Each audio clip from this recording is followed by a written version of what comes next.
to represent the value of solidarity in 3 simple steps.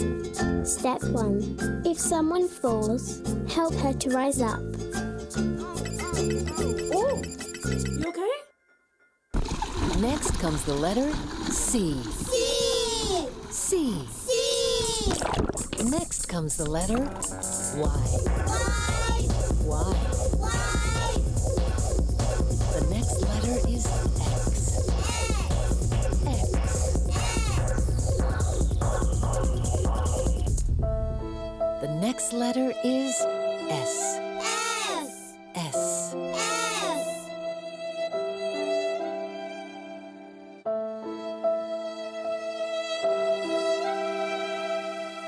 Step 2. Share your food with others. Step 3. Respect your environment.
Liebe Frau Völkers, lieber Herr Schierer, ladies and gentlemen, welcome to the opening of Transmediale 2019. And well, as the perhaps trailer already in some way is alluding to, this opening is going to be a little bit different. It is not going to be as ceremonial as usual, and it's focusing really on introducing the topics of the festival. So you're going to have to live with me also from the very beginning here on stage. And I have a task to do that I would like to begin with, which has some ceremonial character, and that is the traditional Danksagen. So I would like to take the opportunity to right away thank all of our great partners and supporters and team members, and beginning, of course, with the venue that we're in, the Haus der Kultur in der Welt, the HKW. So a great thank you to the entire staff and team and organization here. It's been really great to have the cooperation to make the festival come true here again. So thanks. I would also, of course, like to mention a lot of other important organizations and institutions that help realize the festival. I would like to deeply thank the Kulturstiftung des Bundes, who provide the main funding, support the backbone of the organization of the festival. A great thank you goes out to the Bundeszentrale für politische Bildung, the Federal Agency for Civic Education in English, that supports since many years the conference program, which was in this year kind of reformatted and expanded, especially in the area of workshops. I would like to thank the Medienboard Berlin-Brandenburg as our regional partner for marketing and communication. They are joined this year by another local funder, which is the city of Berlin. So a big thanks to the Senate for Culture and Europe for their support of the particular project called the Study Circle Partner Program, which kind of involves a number of different project spaces in the city. And I would also like to thank the Kulturprojekte Berlin, that is the administrative body of the Transmediale. CTM Festival also, thank you. Maybe somebody's here tonight, Jan, Remco, Oliver, a really great cooperation with them. That I think it goes beyond the highlight performance that we are presenting. It's also about accreditation and ticketing, but what you most experience in the festival will be on Friday and Saturday here with Actress and Young Paint. we also created the Vorspiel actually together, which is 60 venues across the city that are presenting an independent program connecting to the festival themes. And then there's a number of partnerships and different cultural foundations and embassies that help the festival take place. I would like to thank the Creative Industries Fund Netherlands, the Canadian Embassy here in Berlin, the Swiss Arts Council Pro Helvetia, the Embassy of Belgium in Berlin, and the cultural departments of Flanders and Wallonia, the Belgian Embassy, and the Creative Europe program of the EU. It doesn't end here, bear with me. There are some great educational institutions that we have established partnerships with over the years. Winchester School of Art, thank you for a long ongoing cooperation. Aarhus University, likewise. A new cooperation with the Karlsruhe University of Art and Design. And I'd like to mention also, even though they're on the next list, I think the Maths Academy that always designs and sponsors our great notebook.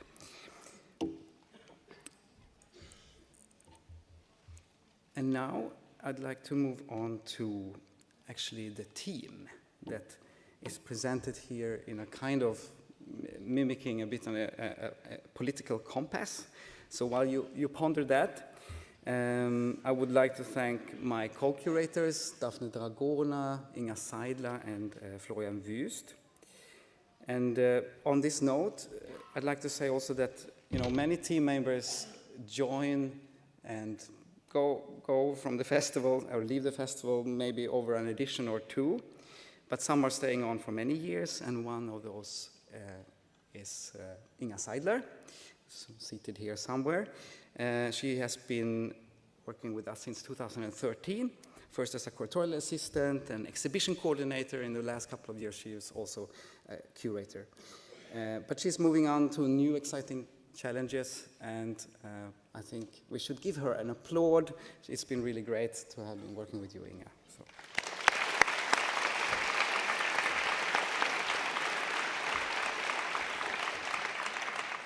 And maybe this is a good point for me to say that it's not my last festival, for those of you who think that. I will return next year, and the next year, but next year is my last edition. So we can get to that then. More team thank yous. Amelie Buchinger for the program coordination and assistance. Also Olga Wiedemann and Julius Kopf and Anna Kondring, thank you. The entire communication team, headed by festival manager Filippo Giannetta, with the aid of press officer Tabia Hampel and Natalie Schütze and Fiona Shipwright. Thank you. And we've seen already a lot of samples of our design. It's again made by Manuel Bürger and his team from the laboratory of Manuel Bürger. So thank you, Manuel, for your crazy ideas, always reinforced by Simon Schindele and Barbara Acevedo Strange. On the production and administration side, thank you to Magdalena Ritter, our fantastic festival manager in the area of administration and finance. Further assistance of Ann-Christine Pilder, Anki Heidenreich, Paul Schmidt, manager of production and spatial design, Sibylle Kierlich, our technical director, Philip Zünderhauf, and his whole Serviu team, again, indispensable, thank you. Also web developers 1.0 with Laura Oldenburg and Sebastian Goebel.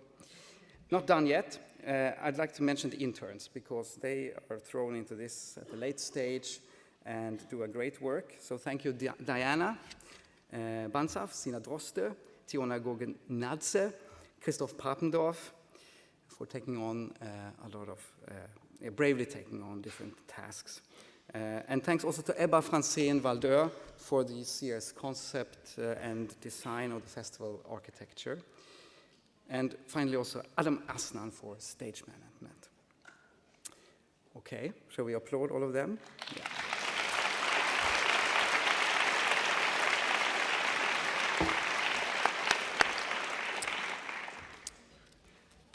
Also a great thank you, actually I forgot them, but we can include them retroactively in the applause, all the volunteers. Thank you.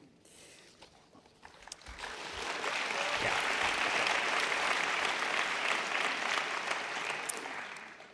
So now I'd like to also thank the Transmediale Advisory Board for your work over the year. And this brings me actually to a very difficult point, and that's the sad news that Alex Adriansen, who was the longest sitting member of the advisory board, passed away shortly before, I think, before the end of the year, last year. And I think actually many of you in the audience knew Alex much better than I did. I knew him from the professional setting here in Transmediale, but he was a co-founder and longtime director of the V2 Center for Unstable Media in Rotterdam, so really influential media art organization. And, you know, as many of you have already, I think, online testified to his passing, that Alex was a relentlessly positive and inspirational force in this field. He supported so many artists and projects over the years, active also as a curator all over the world, and initiator, or let's say a pioneer for this term also of unstable media. It's highly original. And what I'd like to do is to actually dedicate this edition of the Transmediale to Alex. And I think I would like first to suggest that we can do that just simply by sharing memories whenever there is an occasion to do so, at an event or just in between in the corridors, offering condolences for those who might have known him. But we have also slotted a late evening, let's say, gathering on Friday evening after the highlight performance here in the auditorium, down in the cafe stage, where we convene for a series of short tributes for Alex. And I think they will also be actually meaningful for people who didn't know him to understand a little bit about aspects of his work. And I would like to thank especially Andreas Bockmann for facilitating this, or co-facilitating this to happen. And I would like to just end this by quoting what Andreas wrote in his touching statement about Alex's passing. In this moment of loss and sadness, there's nothing better to do in his spirit. Pause, mourn, and press on. Yeah. So this is what I have the difficult task to do now. But in a positive note, because we have a festival that's dealing with affect, and we will go further into these themes here tonight. And you have noticed that, with this theme, we don't have a title. So it has a more, in that sense, minimalistic approach, because when speaking about emotions and feelings in relation to digital culture, the affective dimensions of digital culture, we were thinking that this is a theme that we definitely don't want to give a reductive or predefined kind of approach from the beginning. We want to emphasize processes of emergence and not have a title that would either immediately give you a kind of a positive or a negative kind of connotation or a diagnosis in a pretentious way about what is the emotion of our times. Instead, this is a festival now that tries to deal with the emergence of new cultural forms and knowledge, and how this is always connected to the affective dimension of learning and of engagement in various forms. And the best way to describe this, I think, was already formulated by the late thinker Raymond Williams in his notion of structures of feeling. And I just quote very briefly from one of the texts of him that dealt with that. Not feeling against thought, but thought as felt and feeling as thought. Practical consciousness of a present kind in a living and interrelating continuity. But now I'm not going deeper into this in the usual way. I'd like to follow this focus on lived experience and emergence and indulge you in a small experiment of machine learning that in itself demonstrates, hopefully, this process between negotiating between a more rational, perhaps, argument and affect, as well as dealing with the problematics of the drive towards kind of a technical capture and functionalization of structures of feeling, if you will, of emotions also. And this relates to a point during the development of the festival when I wanted to try out a little experiment in giving over agency to machinic intelligence to see if some inspiration for the formats and the discourse of the festival could, through this, emerge. And I would like to thank Malte Erslöw here, a young researcher who, in his contribution to our research workshop earlier this month in Cambridge on machine feelings, brought up this particular method. So some of you might be already acquainted with the internet meme, "I forced a bot to watch." That's when an author by Twitter or other means online announces to have fed data to a bot, an artificial intelligence, about a particular cultural product, usually like a TV show, and then proceeds to then has the bot to create its own version of this product. So we have, for example, a bot screenplay generated according to the principle, I forced the bot to watch over 1,000 hours of Fox News segments and then asked it to write a Fox News segment of its own. Here's the first page. Or in this case, I forced the bot to watch over 1,000 hours of TED Talk segments and then asked it to write a TED Talk segment of its own. Here is the first page. And it's presented then typically in a kind of screenplay format, and often these experiments end in absurd statements that kind of lack in logical argument. But in their kind of statistical, generative nature, they nonetheless manage to somehow convey a satirical degree of truth about the subjects of study. So now I'm going to invite you to listen to this experiment of I forced a bot to watch over 1,000 hours of transmediale panel discussions and asked it to write a transmediale panel discussion of its own. Here is a sample of the results. And disclaimer here, of course, all of these, or many of these are fake, but in my case, I really used a real algorithm, and you will see it in the broken up syntax. Interior, HKW Auditorium evening. The 4 persons are seated on the large stage, holding microphones.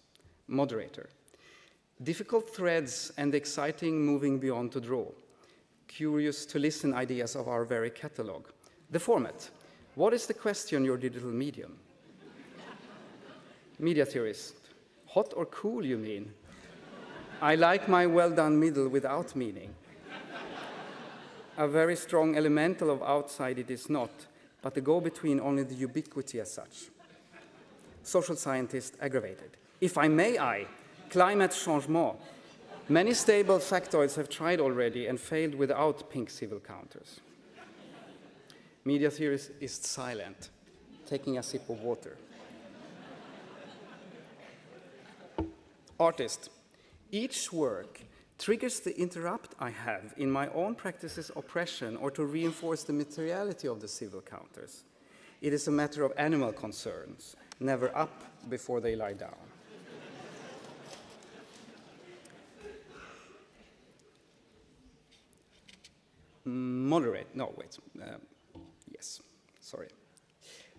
Moderator, impatient. The format is, we have a conversation over each speaker has over 22 minutes. At the end of 22 minutes, we have another speaker come on and speak for 22 minutes, followed of a cooking session for over 22 minutes. It's itself a statement and unlimited frames. Artist, happy. You're totally right. The question is, how are they creating a type of multiplicity of temporality? Of that dynamic, of that distribution in very, very different ways. Brain becoming how culture becomes us. Media theorist. A phenomenology only outer regions is not possible about a decentering of the self. Know what ontology, at least as far as we cannot know. Moderator, affirmative. The discussion will be emerging and guided by our speakers folding quickly into discussion. In terms of discussion, I'll say a bit about the thoughts of this discussion, also of criticality in current past discussions. Social scientist, neutral. If it is a real-world social media system, then they are noticing that you work with education. Artist, life, living. Moderator, contemplative. End of a good point to thanking you all of it.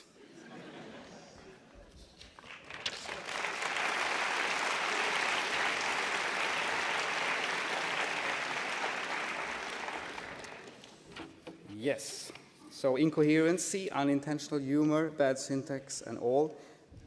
A reason why I wanted to bring up this experiment is that I think it has something to say on the topic of emergence and styles or ways of expressions within different disciplines. There's a breakdown in meaning going on in this bot conversation, a breakdown of a discourse that fails to recognize its own artificiality, which is very evident to us as its imagined audience. The discourse of a bot is, of course, produced through a computational process. It involves a natural language classification and prediction. This is an inherently contradictory process because it tries or struggles to create some smooth bridges in what is essentially a cut-up version of language.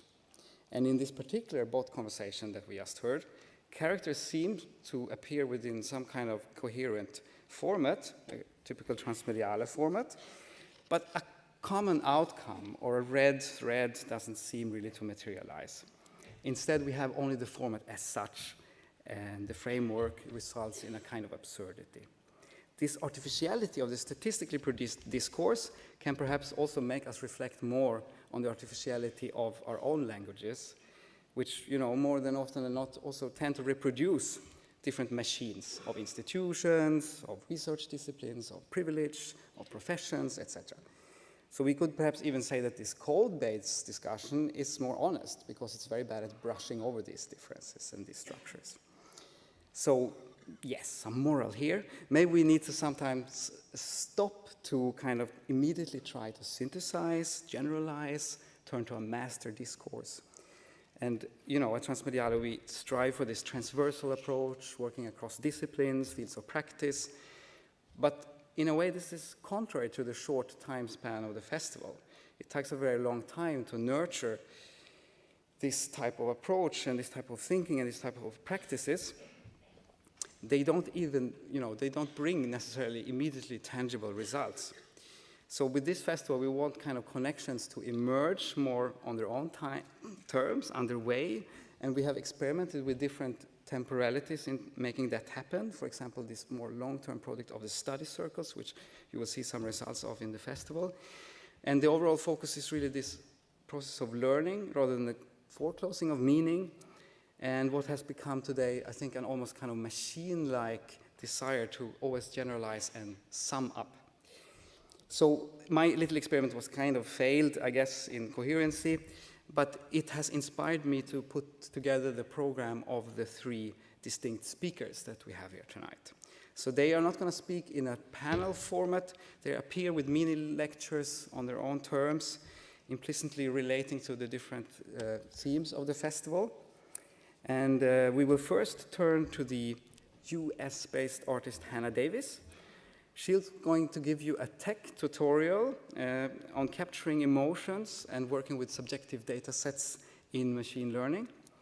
And after her 20-minute presentation, we will have an intervention from media theorist Anna Tuschling, and she's a professor at Ruhr University in Bochum, and she's going to speak under the title of Digital Emotions on the critique of effective computing. Then, after Anna, we will hear from the final speaker, Stefan Wellgraf, who is an anthropologist working on contemporary structures of feeling and the effective dimensions of exclusion. And I'm not going to come back in between the speakers to introduce them, but they will speak in succession. And then we will have a little experiment on the fly, reflecting on this together here in a concluding discussion, for which there will be no Q&A, but there will be plenty of such during the rest of the festival. We have a more conversation-based format, and I hope that you will take things then with you further into the program. So please, first welcome our first speaker, Hannah Davis.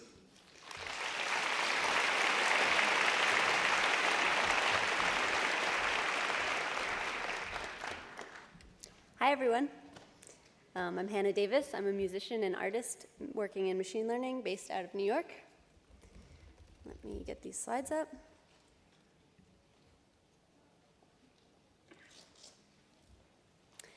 So today I'm going to be talking to you about subjective data. And I first got interested in subjective and emotional data in 2012, where I came across a data set that was one question: how did the candidates make you feel? And this was a really interesting data set that basically tracked how American voters felt about presidential candidates over the course of decades. And I spent a lot of time thinking about how to adequately represent this emotional data in a way that conveyed the emotions. So I mapped the data to basically the way these emotions are displayed on your face when you feel them. So the anger is mapped to the slope of the eyebrows, the fear is mapped to the height of the eyes, the pride is mapped to the length of the nose, and hope is mapped to the curve of the mouth. And in doing so, I think that it adequately conveyed kind of how voters were feeling at the time. Don't know if you remember any of these, but people were pretty mad about this one. And then 2004, we had a lot of extreme feelings with George Bush. And then, of course, in 2008, we had the Barack Obama hope phase. And unfortunately, that's just where they stopped collecting the data, because it would have been interesting to see the last couple of elections. So for several years after that, I spent working on a project called Transprose, which generates music from the emotional underlying structure of novels. And I'm not going to get into this too much. I'll just play you a little bit of an intro. This is from Peter Pan.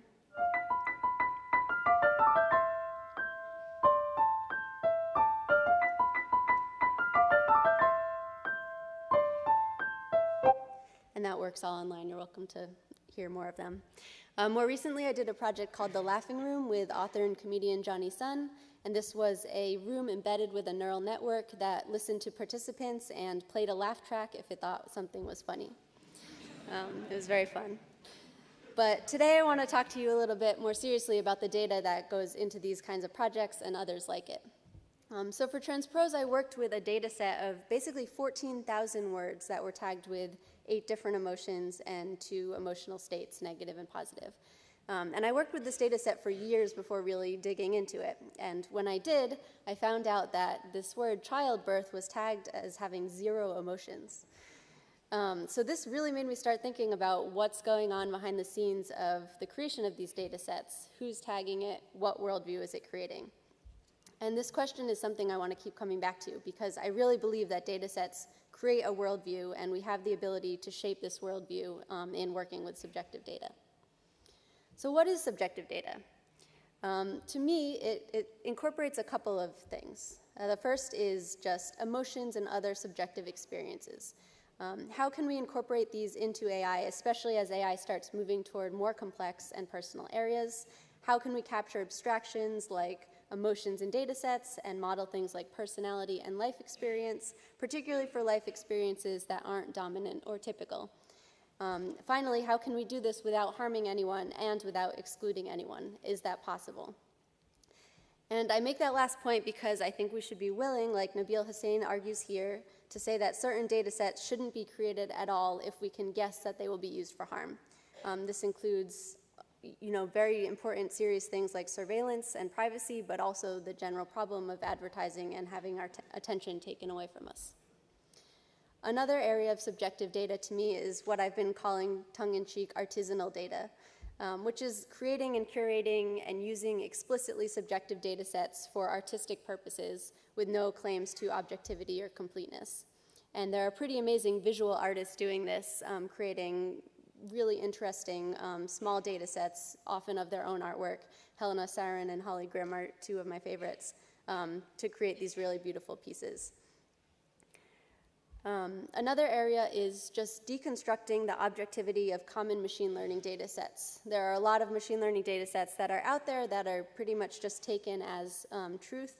And so I'm interested in kind of deconstructing, like, what types of subjectivity do we find in these common data sets, especially when we look at how the data sets are created, what the motivations are, what the demographics of the taggers are, where the data comes from, who funded it, what it leaves out, where it breaks down, et cetera.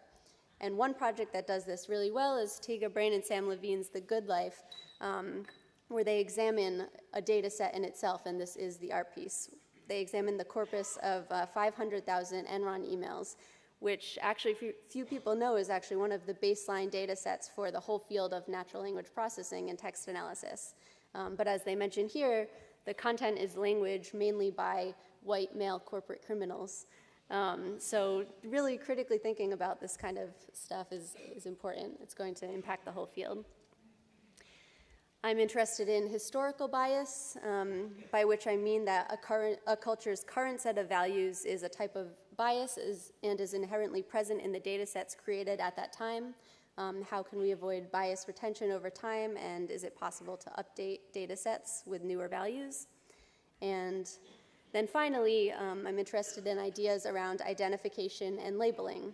I think all data sets should have labels similar to the way food has labels. This includes where did this come from, who made it, what are the ingredients, who will be allergic to this, and key, what's the expiration date of this data.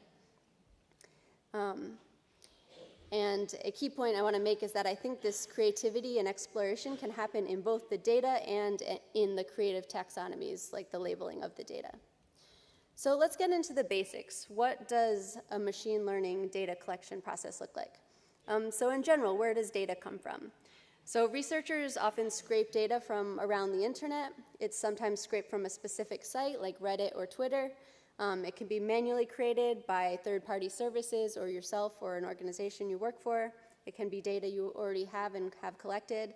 And of course, much of the data ecosystem is in the hands of corporations taking data from their consumers. Where do labels come from? So if data is scraped, often the labels are by the same keyword used to scrape the data. The location of the data is sometimes the label, like if it's in a subreddit. It can be manually labeled by yourself or by a third-party system like Mechanical Turk, which is a pretty common third-party system. They can be labels you already have, or of course, they can be from internal corporate taxonomies, which we contribute to. So collecting the right data is really important because it really is teaching the model what it knows. So for example, if you were making an image data set of CEOs, this is the search result, Google Images search result for CEO. That's not great. And often in these cases, researchers use what is called scrub to neutral to kind of fix this data set. But this is basically saying your data should be mirrored by the demographics of the population in general. But it's a difficult question. Who's neutral? Who decides what's neutral? And what I'm arguing for with subjective data is that you can actually model the world you'd like to see in your data, even if it doesn't exist yet. So you could add, women and non-binary people to your data, even if that doesn't actually reflect how the world actually is. And this is true in general. Machine learning has a tendency toward the average, and it leaves outliers out, and the outliers are often where beauty lives. So this is something subjective data can help with. So data tagging is the other core part of the collection process. And by tagging, I mean the labeling and the taxonomies created. And this is also an important part. It's important to pick the right labels and leave out the right labels. This is an example here of if you're collecting gender data, you could have male or female, but a more appropriate option would probably just be to have a box where you can let people fill in their own gender, and that leads to a more inclusive data set. These were just some kind of playful slides from a project I did when I had some students and I was collecting demographic data from them. Instead of collecting age and location and things like that, I asked them, would you rather live near the ocean or mountains? How many siblings did you grow up with? How many years have you spent in a small town? And asking these sort of questions can really help us break down a lot of the classifications that are used on us in our own lives on a regular basis.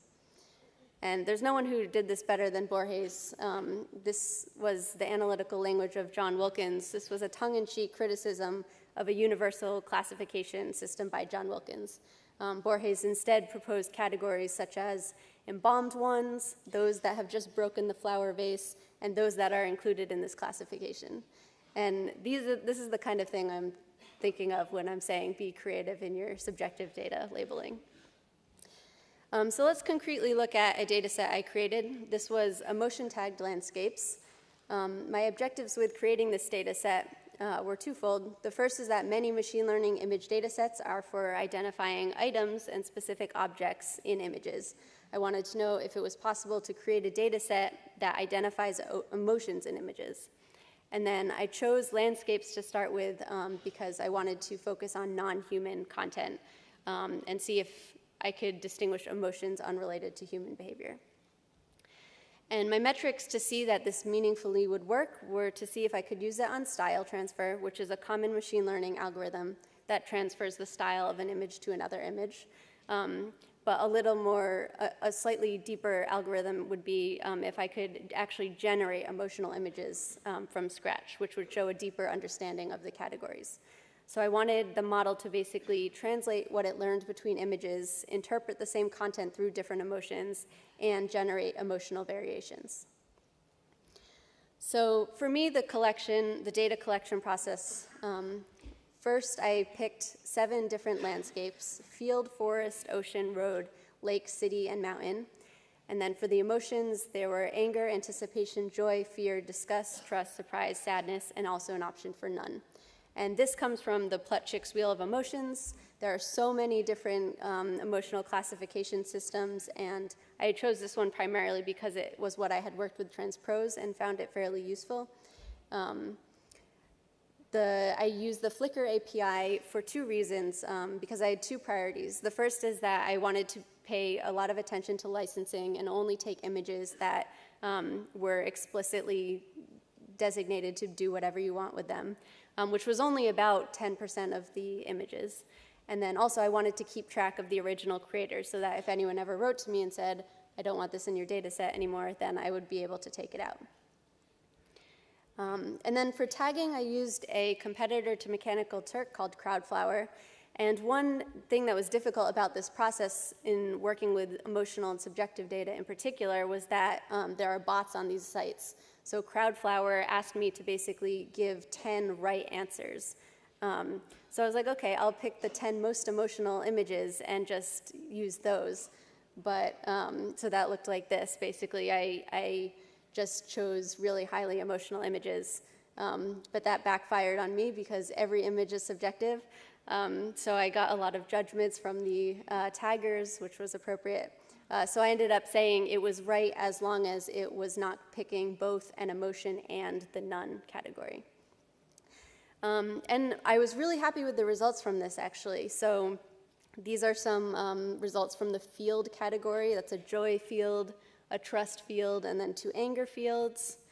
In disgust, there were a lot of browns and greens, swamps, water and dirt where it shouldn't be. Surprise had a lot of really bright patches of colors, which was interesting. Fear was great. We have this very clearly scary forest up here, and then also the impending storm doom of the field. And then this last one actually confused me for a minute because it didn't seem initially scary until I realized so many people have this fear of a wide open ocean. So it was cool that this tagging actually captured both visual emotions but also conceptual emotions as well. So my first experiment with this was emotional style transfer using NVIDIA's fast style transfer. And so that's the 2 inputs on the top and the output on the bottom. This was a fear forest to a joy forest, joy to fear, fear to trust, and it doesn't really work with clouds. They get kind of colored, so green clouds, anger to joy city, joy to fear forest, and sadness to joy ocean. So I thought that worked pretty well, but the thing I really wanted to focus on was if I could just generate some from scratch. So I first tried what's called a GAN, and this totally broke. Didn't get anything productive out of that. And this was a challenge of my data set. Most data sets are much, much bigger, and so generating something from a small data set was part of the proof of concept. And it did end up kind of working with what's called a variational autoencoder, what's called a multi-scale conditional variational autoencoder by a researcher named Emily Denton. And I'll show you some outputs of these. And this project is a little hard to show, but what you should know is basically each of these rows represents the same set of base-generated images. So you can keep your eye on one picture and see how it changes through the emotions, or you can just generally take in the row as a whole. So these are mountains, anger, anticipation, disgust, fear, joy, sadness, surprise, and trust. And then here's some forests: anger, anticipation, disgust, fear, joy, sadness, surprise, and trust. And what's interesting about these results are that it's a very small subjective data set, and it still has noticeable emotional effects. So I think it was a successful proof of concept. So I'm running out of time. A couple takeaways. You can use data sets to make new worldviews. You can use taxonomies to make new worldviews. Machine learning tends toward the average and leaves outliers out, but that's where the beauty lives, so keep them in. What can we do to improve this general data set space? Let's stop giving data to actors who are clearly harming us, like reactions on Facebook. If we can't do that, then we should confuse the data when possible. And a key point is that data sets, especially ones that interact with the public, should be public. And some final thoughts: be constant and outspoken in the fact that there are different models, that people live in extremely different ways that are unpredictable to us, but are totally valid and make sense to them, and believe others' subjective experiences. Thank you.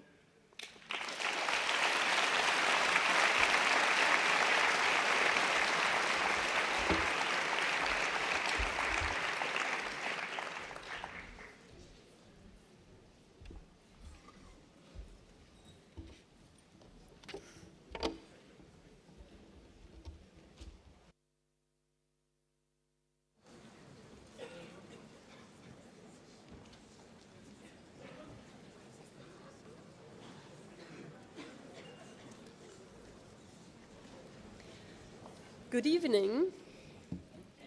My name is Tuschling, and Kristoffer asked me to give you not a short introduction into affective computing, but to take a look with you at what is called affective computing.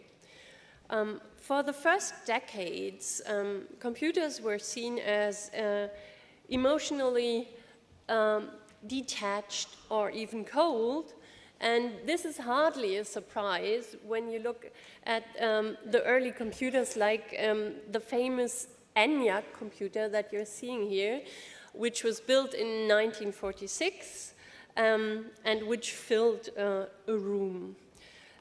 Today, this notion of computers as unemotional machines is probably best embodied in supercomputers or data farms. My point is not that the life and history of computers was unemotional. Of course, it was always full of emotion, but only in the 1990s, engineers and above all, Rosalind Picard started to target this logic of the unemotional code machine and the warm and irrational human user. So, what is affective computing? It's actually a pretty broad notion that affective computing is about observing, simulating, triggering, and involving emotions. In its own words, it's computing that relates to, simulates, or influences emotions.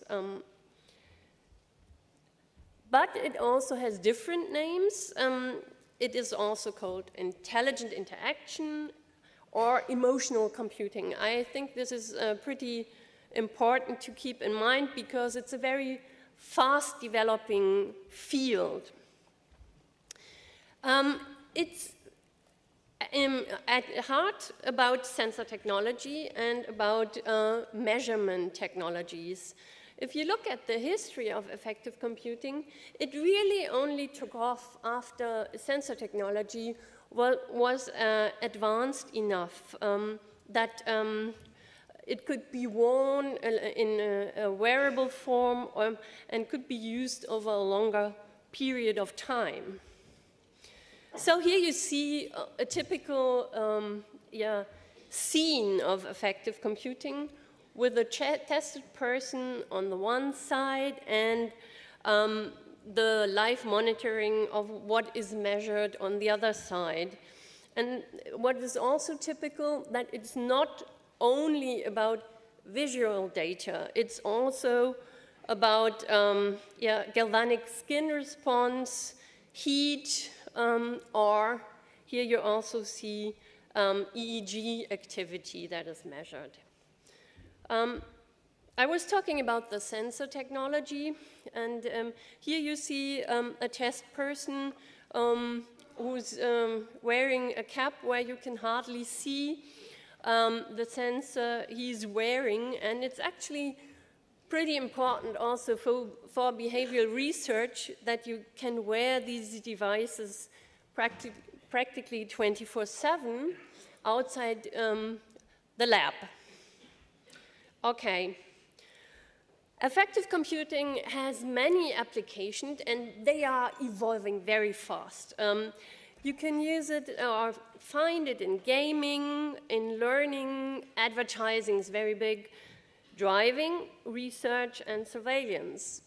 Driving is really one of the fields I can think of that we will find effective technologies very soon. So if you get too angry or get too sleepy, your intelligent driving system might just decide to slow you down. And this is actually, I think, not only science fiction, but this is really in the making. Okay.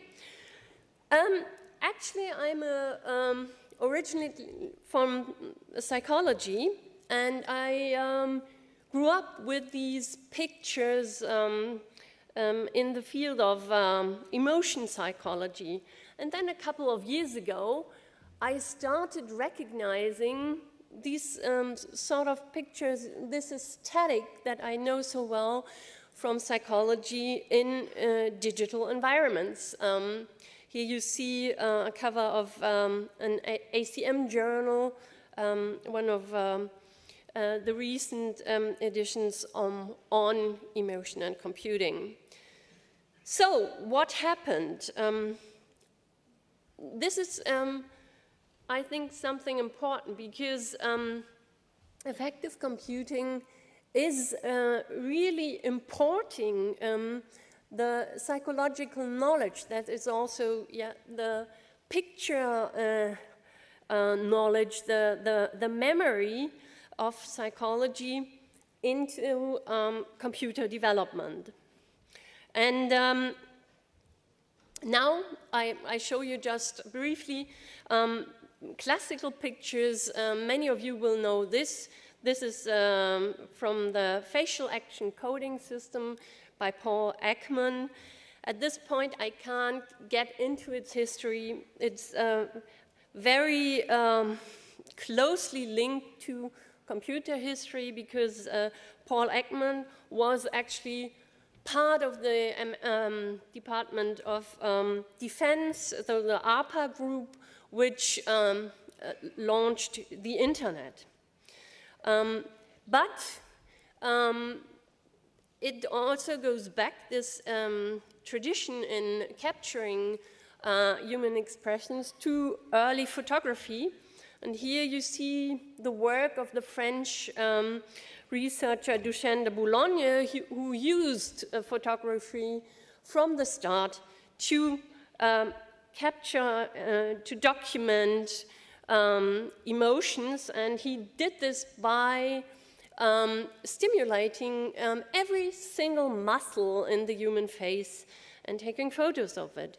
A nice thing about him is that he discovered a smile that cannot be faked. So if you hear about the Duchenne smile, it's the smile where the whole face is involved and every muscle is activated. So this smile is called after him. He's actually also directly linked to the history of photography. Here you see his model, this famous old man who actually didn't have a feeling in his muscles and was the perfect model for him to take these emotion pictures. But the assistant is a relative of Nadar. So here you see that this aesthetics we see now has a direct history in the history of photography and also film. My point about affective computing is that it is a highly, or my first point, it's a highly dynamic trading zone, to take a notion of the historian Peter Gallison, between emotion psychology, design, marketing, discourses on security, and computer science. My second point is that affective computing offers a sort of quasi-semantic, as I would call it, for human-computer interactions.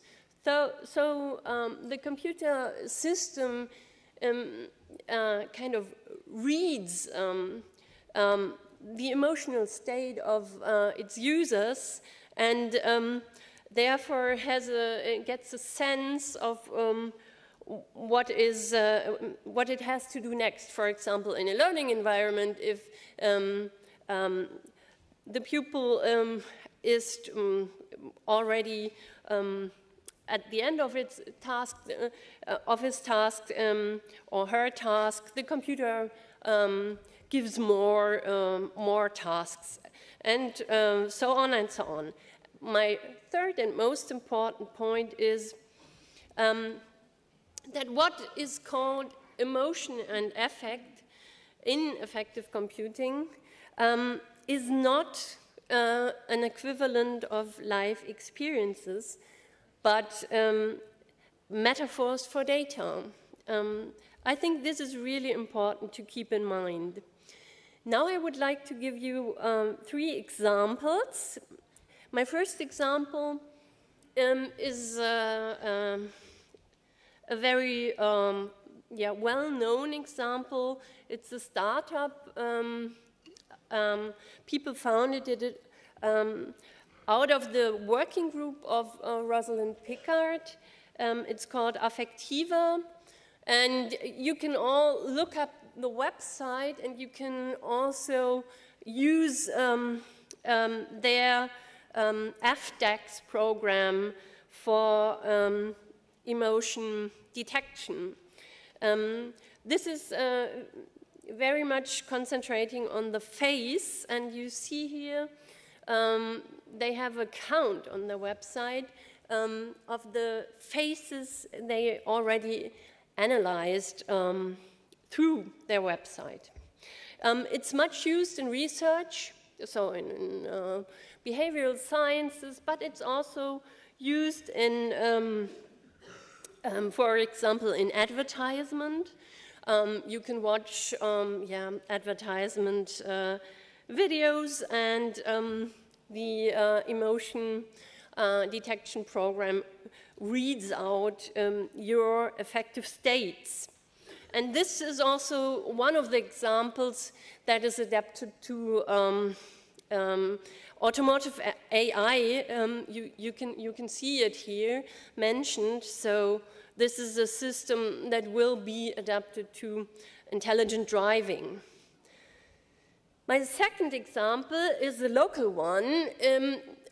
It's Thomas de Maizière, the then Secretary of the Interior, and the German police was trying if they could use face scans, face detection programs at Berlin Südkreuz, and they asked, up to 500 commuters if they were okay with being scanned when they went through a certain area in Berlin Südkreuz. And here you see the test with Thomas de Maizière, and they integrated an emotion detection scan in this test run. I've read the whole report, but I couldn't find the exact technology they were using.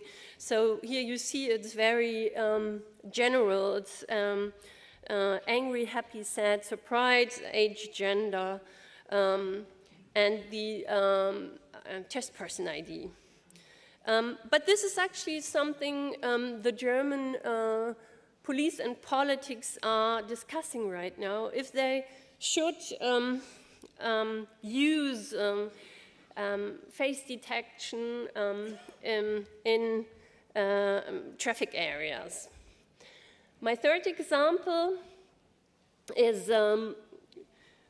from Asia. It's a payment technology by Alibaba, and right now I'm just mentioning it because I want to close with a short video that introduces this payment method. It has a telling name.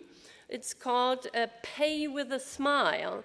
So you can order your food at it's a cooperation with Kentucky Fried Chicken, and you can smile at this smartphone-like machine, and then you get your order.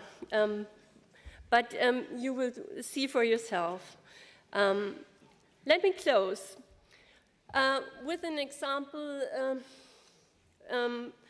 from art and art history, because, of course, art was always playing with triggering emotions, but also expressing emotions in unusual ways, like Messerschmitt, a German-Austrian sculptor who created these character heads.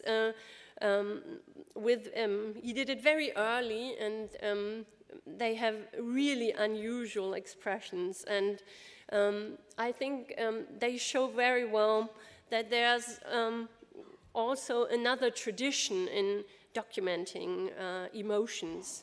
Okay, so what do we learn from affective computing?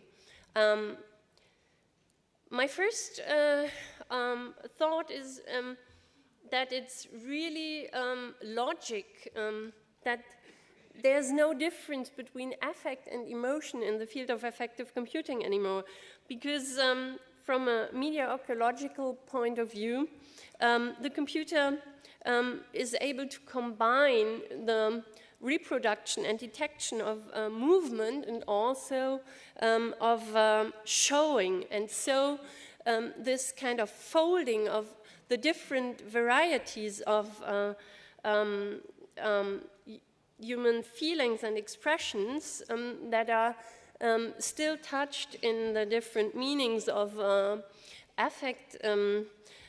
For example, as Gilles Deleuze has pointed out, and emotion are kind of put together. So the sort of integrating function of digital media are really at work also in a conceptual way here. My second point is that what we should do with affective computing is that we have to start, we already started, obviously teaching tech companies and also computers about us. And if we talk about feeling, affect, and emotion in the digital age, I think at some point, at least, we have to talk about these developments in affective computing. So, the good news is affect and emotion, as it is created and treated in affective computing, is not what we mean with the messy and beautiful emotion as we live and experience it. But the bad news is that some of these tools are good enough to act on their knowledge. And so maybe really we should be aware of what Marie-Louise Angerer and Bernd Bösel called the ability to capture all. And now I would like to close with a video. The video, please.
这是刷脸支付第一次在线下应用的商业试点。那么把人脸识别从线上移到线下，会遇到各种各样的挑战。但这一次的话，与之前的挑战不同，在于这一次是一个公开的线下场景，然后是在一个公共设备上，人和一台自助点餐机进行交互，然后完成支付。如何来防止像照片、像视频这种伪造来去冒用你身份的情况？那么我们也通过软硬件结合的方式，通过智能的算法和硬件结合起来，来解决这种活体攻击的问题。那么最后就是这种涉及到数据安全和隐私，我们通过加密、脱敏等一系列的安全保证，最大限度地保证用户的隐私和安全。我们希望未来有一天，用户出门不用带手机，也不用带钱包，刷脸就可以吃饭。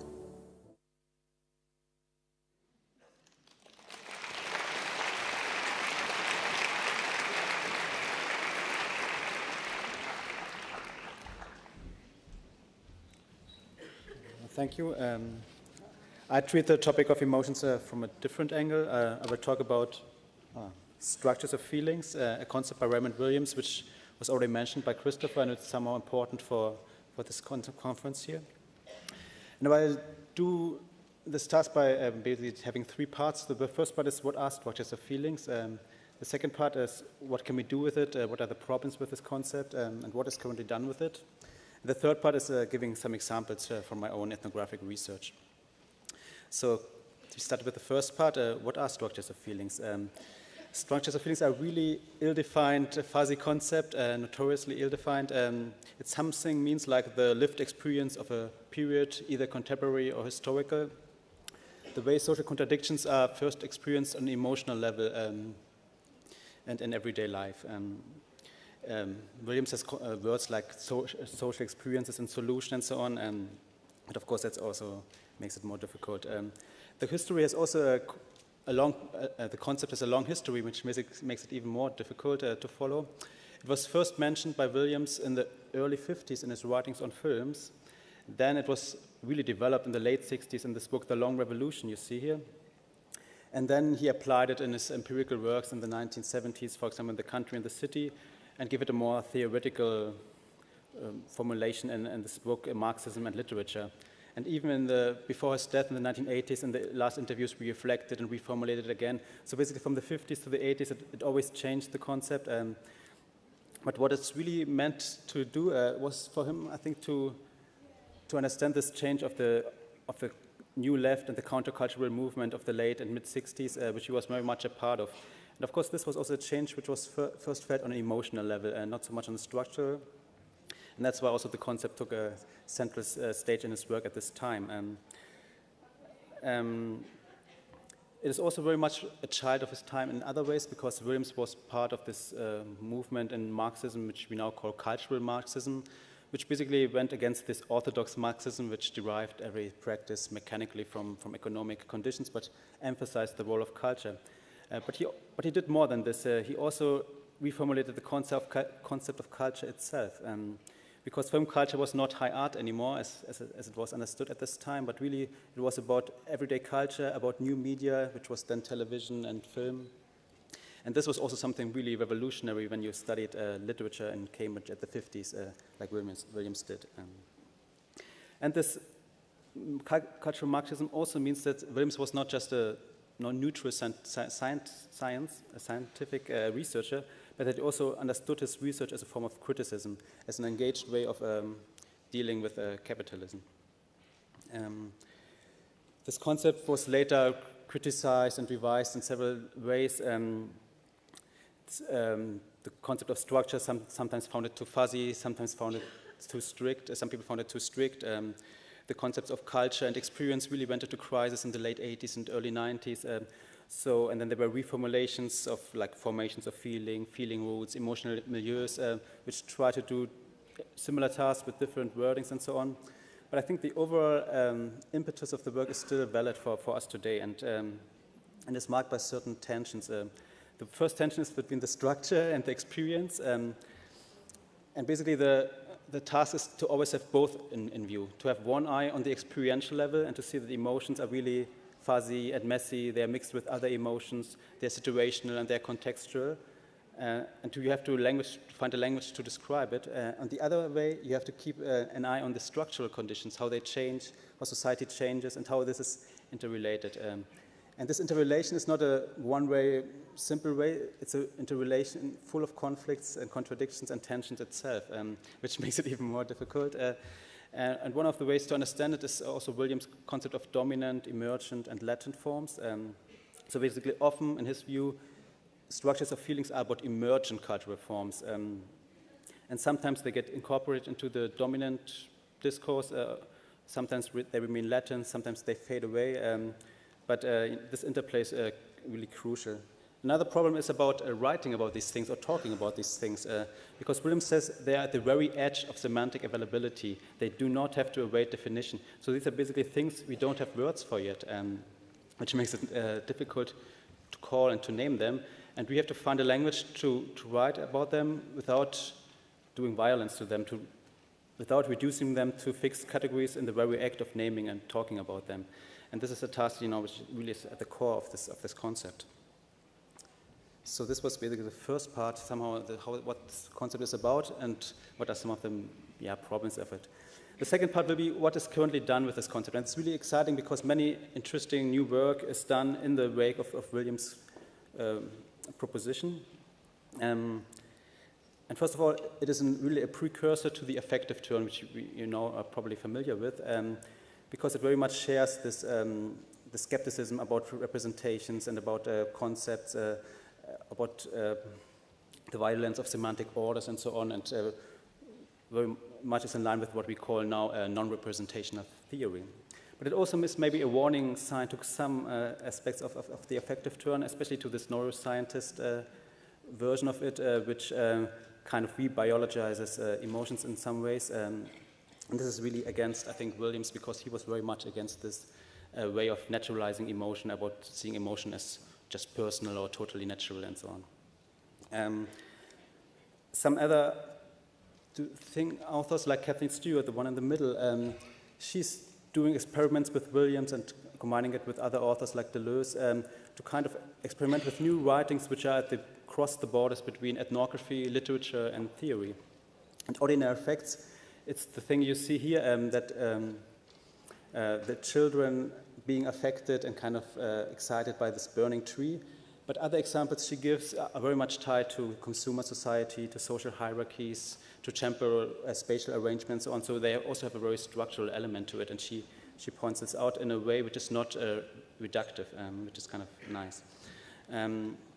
Cruel Optimism, this book by Laurent Berland, she takes on Williams by trying to find language for contemporary structures of feelings. What is the feelings of our times? What can be observed? And one interesting thing she observes is that especially in neoliberal times, in times of precarity, when things get insecure, then fantasies of the good old life, the good old stable life with families and jobs and stable income blossom. But she calls this a cruel optimism, and this is cruel for two reasons. First of all, because these kind of lives are ever harder to reach under present circumstances, but also because it kind of celebrates cultural forms like the family, which are in itself problematic. Then to the left, there are these authors who are more using Williams as an historian, because that's also what he was. And Stoller, for example, she's doing archival work on colonial states, and she finds out that really this classism and racism of imperial rule was very much calibrated by hierarchies of the senses, by emotional feeling roots, by gendered modes of conduct, and so on. And so she basically uses it as an historical example. And she also proposes interesting concept like affective states, which plays with the state, which brings the state back into this discussion and kind of offers a political reading of these things. Ugly Feelings, the last example by Xian Gai.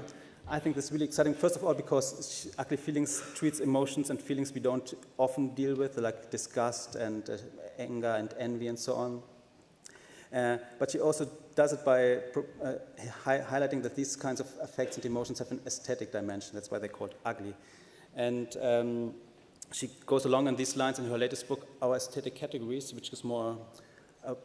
and these categories she names are the zany, the cute, and the interesting. And basically why she talks about these things is because she thinks our affective aesthetic vocabulary is so limited, and we have to always reinvent, our language and to be open for the new things which emerge in popular culture, in media use, and so on.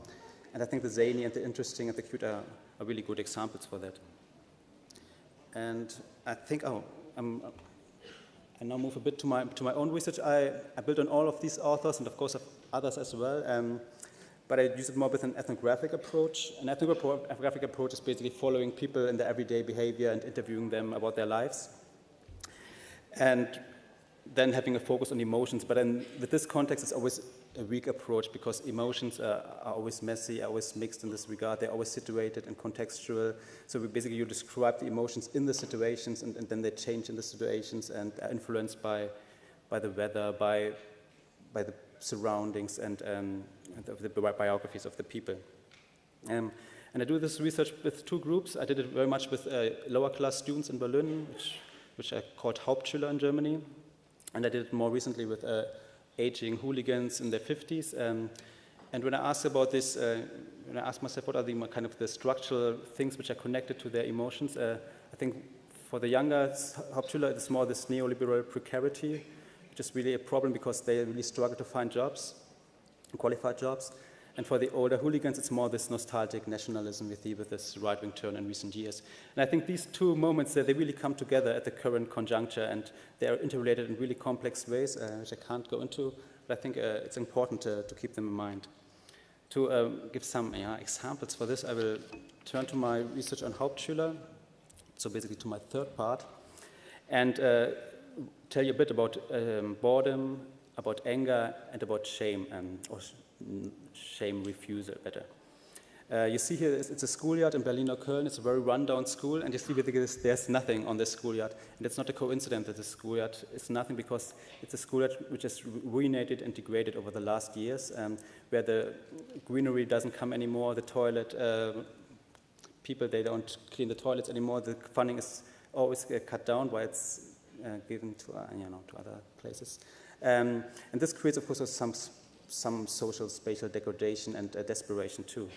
But this is also more like a more spatial boredom maybe, but there's also the temporal aspect of it connected to it, because as most of the students already know that after school they won't find a job, this kind of doesn't motivate them to come to school anymore. So basically they either don't come to school or they show not much motivation to follow the lessons, as you can see down there. They don't put down the tables, and they basically show a counter-school attitude where not following the rules and being against school becomes the internal norm.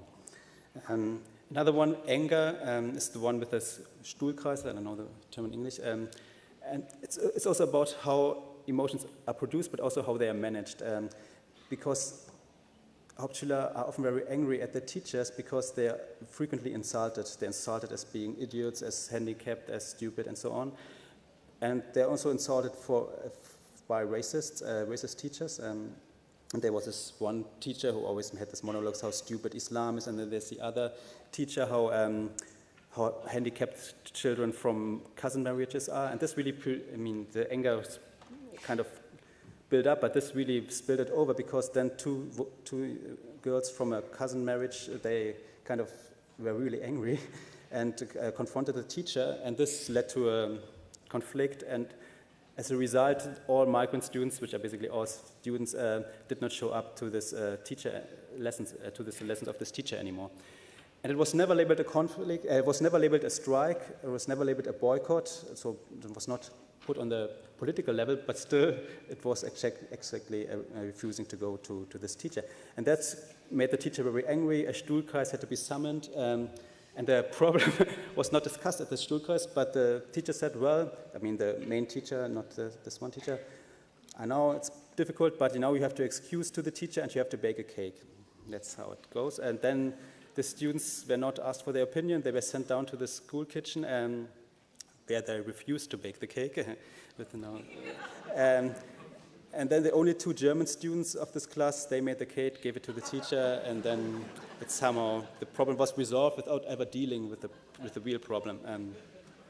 So you see that there's a kind of this anger moment here and how it is dealt with.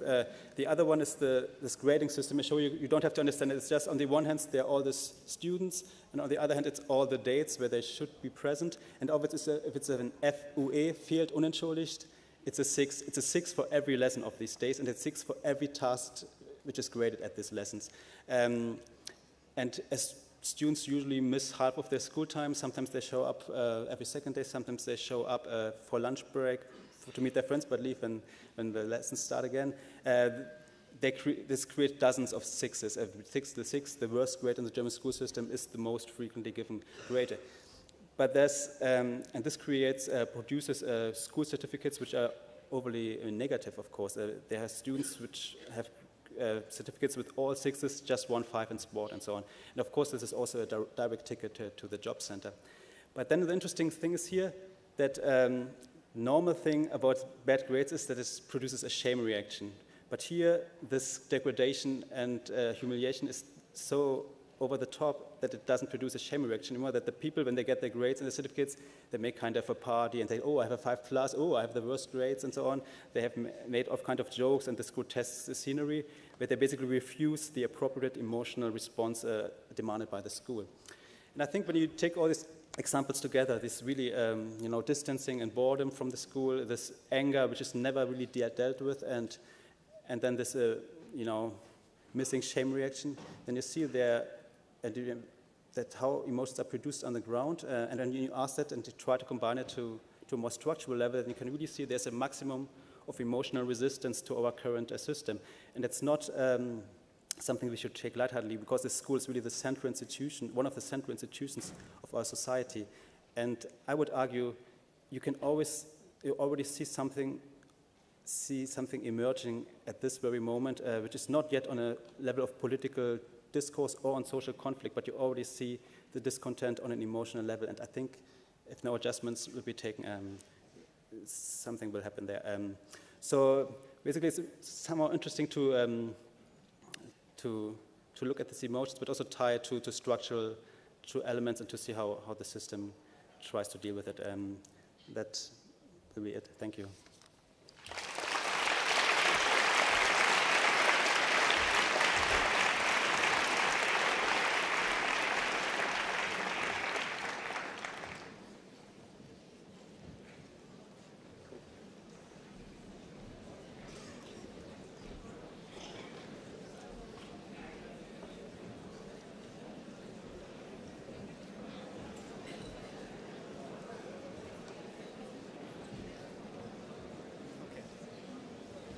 It's a moment. Everybody leaving? Yeah. Are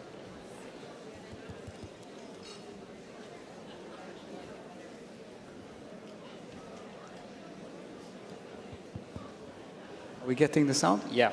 And can we lower the lights for us on the stage so we can see some of the audience? I know we're over time. I would like to thank the speakers so much for this. Actually, for me personally, a kind of guidebook to some of the things that we have been trying to deal with in the research leading up to the festival and that is present in the program. I know now there are free drinks outside, people want to get out to them, but I'll give you a little moment so that those who can stay can get some calm for a short Q&A. We'll keep it short. And I think I'll start in 30 seconds. So we take some reflection.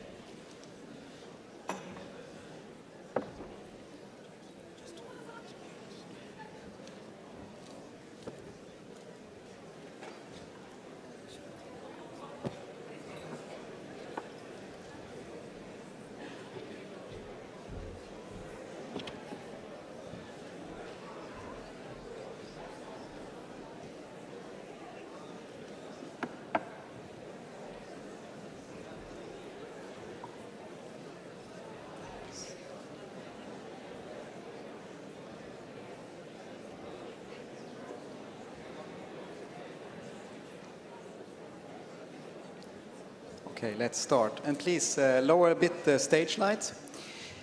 I would like to actually start by quoting some of the things you said. And Hannah, you said be creative in your subjective data creation. And I was wondering if there's like an element of resistance there that you could develop a little bit more on, and how it also relates to aesthetics and beauty, which was another aspect of subjective data sets. Thank you. Do you mean resistance on my end, or do I get resistance to that question? No, in terms of like escaping capture, and if that's something that's present in your work, kind of encouraging, confusing taxonomies, and like kind of develop it a little bit on that aspect of your work? Absolutely. I mean, there's a reason that Borges piece is probably one of my favorite things related to subjective data. I think that we're just constantly overclassified into taxonomies that we don't create or have any say in. I feel like many of us constantly have our worldviews misunderstood or misheard, especially for people who are neurotypical or just, as I said, not the dominant spectrum of society. And I think that, yes, as data collection and data labeling becomes more part of our everyday lives, we have that ability to, reject it and start creating kind of the views that we want to see. I think a really weird but interesting area this has happened on is actually in Mastodon when it was popular last year and the year before it. Although I know it's not as popular anymore, but I saw a lot of instances where creators and moderators were actually changing the taxonomies of that system. So you'd have little pockets where there was like an understood worldview by everyone using the system that wasn't necessarily represented more broadly, but everyone appreciated it.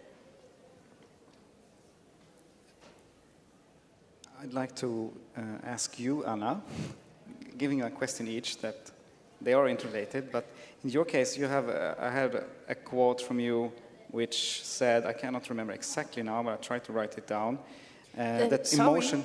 Yeah, sorry. Can you speak a bit Yeah, louder? sorry. Oh, no, Because, there's something here. no. So I'd like to ask you, you said something about how emotion and affect are metaphors for data. Yeah. And by this we can kind of think about, of course, it opens up the critique of the reductive dimension of the notion of emotion within affective computing.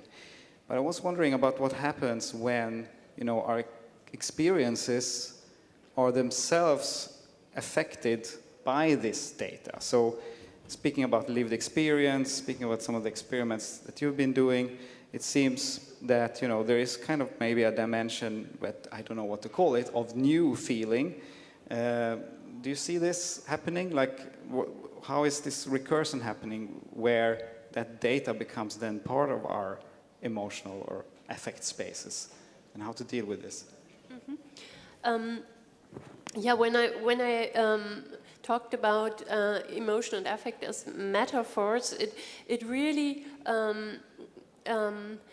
means this rhetorics in computer technology that computer get emotional or they start to develop empathy.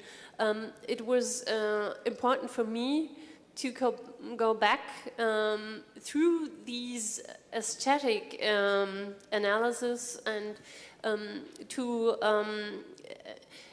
understand and show that at core it's really, it is a metaphor for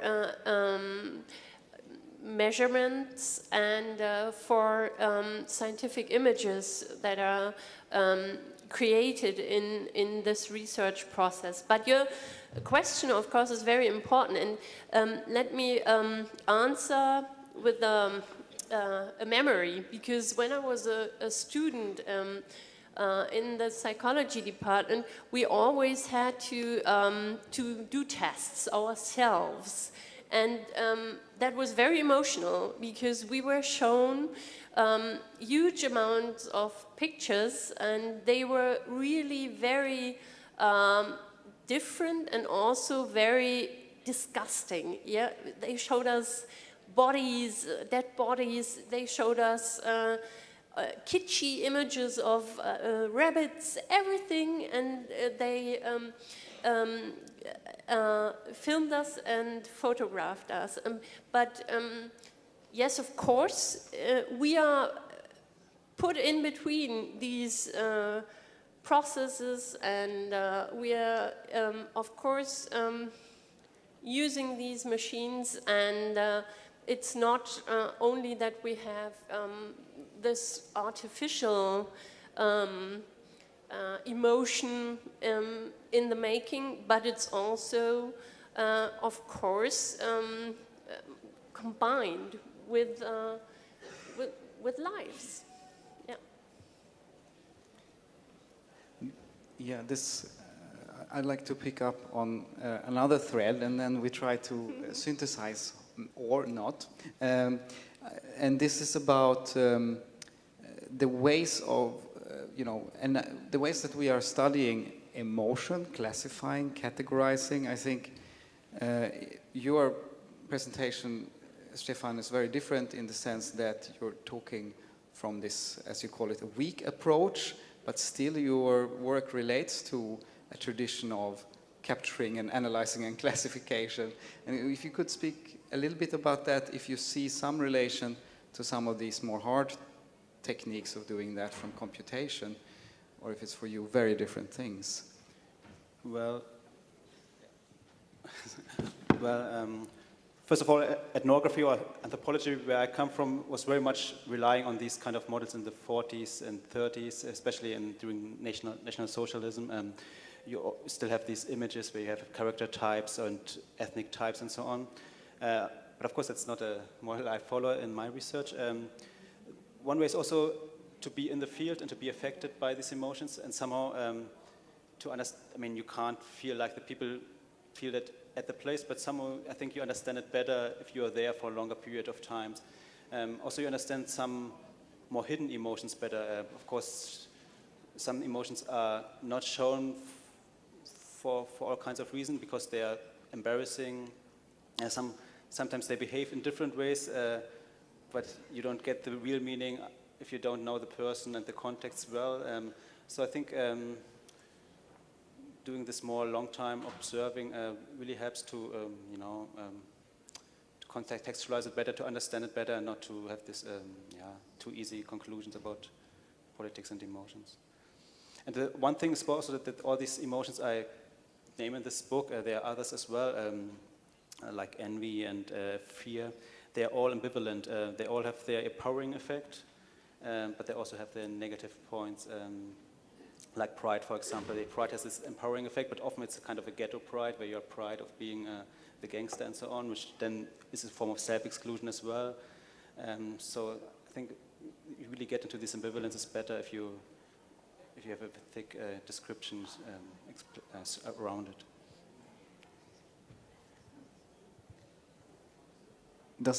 Do any of you want to pick up on that, or I can otherwise offer kind of an observation that we can all pick up on together, which is what you just mentioned on these ugly feelings in a way, and or the ambiguous and contradictory feelings.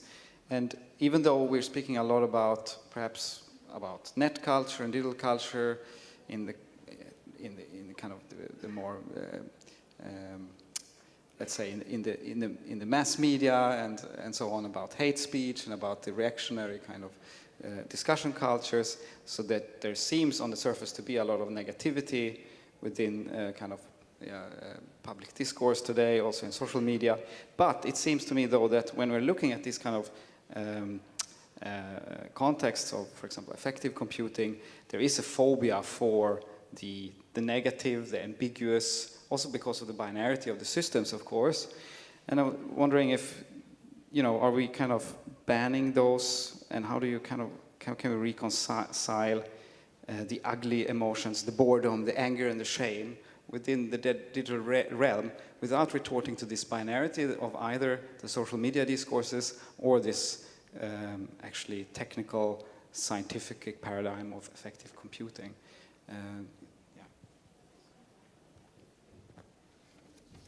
I mean, in affective computing, of course, you have the whole, like, Klaviatur der Gefühle, like the whole bandwidth of emotions. But you're right, in the recent time, the ugly emotions kind of stood in the foreground. I always found this very remarkable, because at the beginning of digital affects, not in the sense of affective computing, there was the joke and the humor. And because, I mean, affective signs, as in emoticons or emojis, they were really introduced into computer discourses as joke markers. As far as I know, the first smiley was really a sign to separate something that is meant not as real but as funny from what is meant in earnest. And I think that is also kind of important to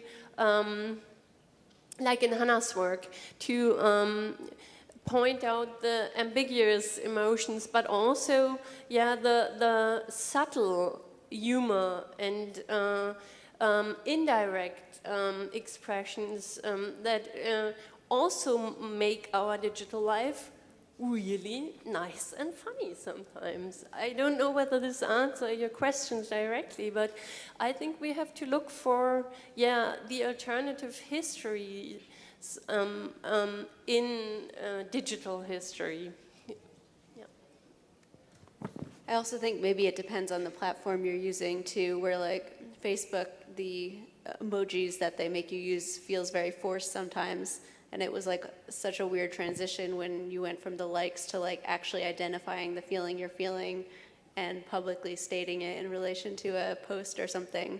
we're on Twitter, I think people are pretty negative actually, and are pretty open about shame and depression and frustration. And there's obviously it depends on your community, but there is more support around that, and there's more, there can be more like rallying and support around negative emotions. And I don't use Instagram that much, so I don't know what the space is like there, but I'm sure it's also very different.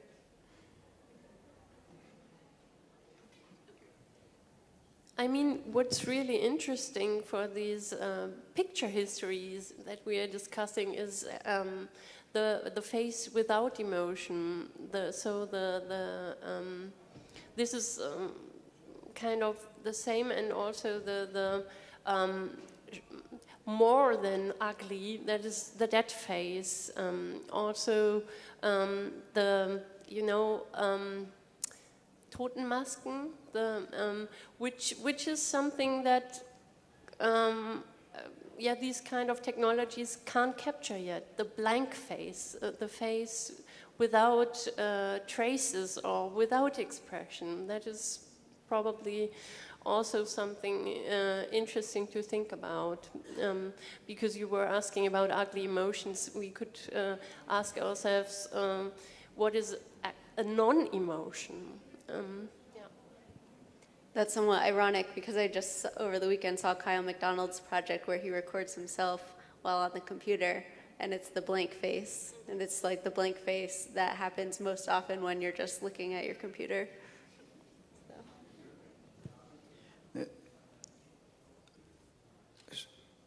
Stefan, when you at the end of your talk talked about this kind of, I don't know what to call it, kind of a double negativity, where a feeling that, or a situation that should provoke shame in you because you're not fulfilling what this particular system kind of demands you to do, as in the case of the students. And then you were talking about kind of a ticking bomb in a way in our society, a little bit dramatic, but I was wondering, do you see any kind of hope or kind of possibility of a movement around that kind of actually very not negative but very peculiar situation of affect? Is there a potential for organization which does not just turn into this type of double negativity? And are there anyone working with that kind of harnessing of that affect, or from that perspective that you outlined, which is a very original kind of critique, I think? Well, there are all kinds of reactions to it. First of all, the system reacts itself by reforming the school system currently. There's current school reforms, which high promises and always low results. But more from the student perspective, I think these emotions are already somehow emancipating as well. For example, this anger by the students, that this female students refuse to go to this teacher anymore, and that the others collectively supported them, already is for me a sign of emancipation and a kind of a dignified anger. Then if you look more at their hopes, what they have very much this, what Lauren Ballon calls this cruel optimism, that they strive for a normal life, what's supposed to be a normal life, but really get into these cycles of precarity, joblessness, broken homes, and mostly not arriving at this stable point. So hard to tell. I mean, there are all kinds of things going on at different levels, but I don't have a real answer, I fear. But you did make this statement on the current conjuncture as a moment in between neoliberal precarity and nostalgic nationalism. And that, maybe to try and formulate that into kind of final question that you can address if you like to, or just we can take it with us throughout the festival. And it's this kind of overall discussion on the relation between feelings and political mobilization today. So are we focusing too much on this in the current moment, as some would say that want a return to rationality, or others who say we should have more affect, for example, in the organization of a new progressive movement, a new left, to kind of counter this kind of nostalgic. just want to react to this because the old hooligans I researched, they are very much repoliticized, and I think it's not a very good thing because they were really part of the skinhead movement of the late 80s and the neo-Nazi movement of the early 90s. And then when I started research in 2014, I kind of thought, well, they kind of retired and they are normalized. But then with this refugee moment and the right-wing populism, they kind of repoliticized, new political subgroups emerge, and they really get in, they really mobilized, but not in the ways we wanted that. It was an emotional mobilization, but also a political one, but totally contrary to what we hoped for. I would say, whose rationality? I also don't think it's discussed too much, and I find it very important in your work, Stefan, that you don't try to change what you found, because if we talk about knowledge workers and online emotions and these people that you were meeting and that you are giving a voice, they fall out of this discourse, and I find it still important and liberating to speak out against this imperative optimism, and it has also to do with what I was trying to introduce, because in the field of emotion research, you always have all sorts of emotions, and you cannot cut something out. But perhaps if we come to the politics of emotions, we have to say, yes, ugly is ugly, for example, in your research.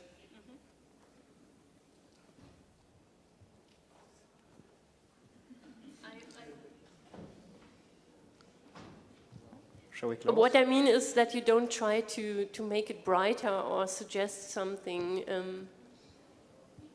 But there's also a trend called dark anthropology. It basically shows that, calls that anthropology was always having a bright future in view, and in the neoliberal times, ethnographies get darker and darker and more gloomy, and I'm somehow part of this trend.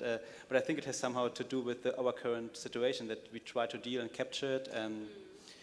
But I also think by showing the negativity is important, because there are always ways of trying to ideology, manipulate the situation that it looks brighter and so on.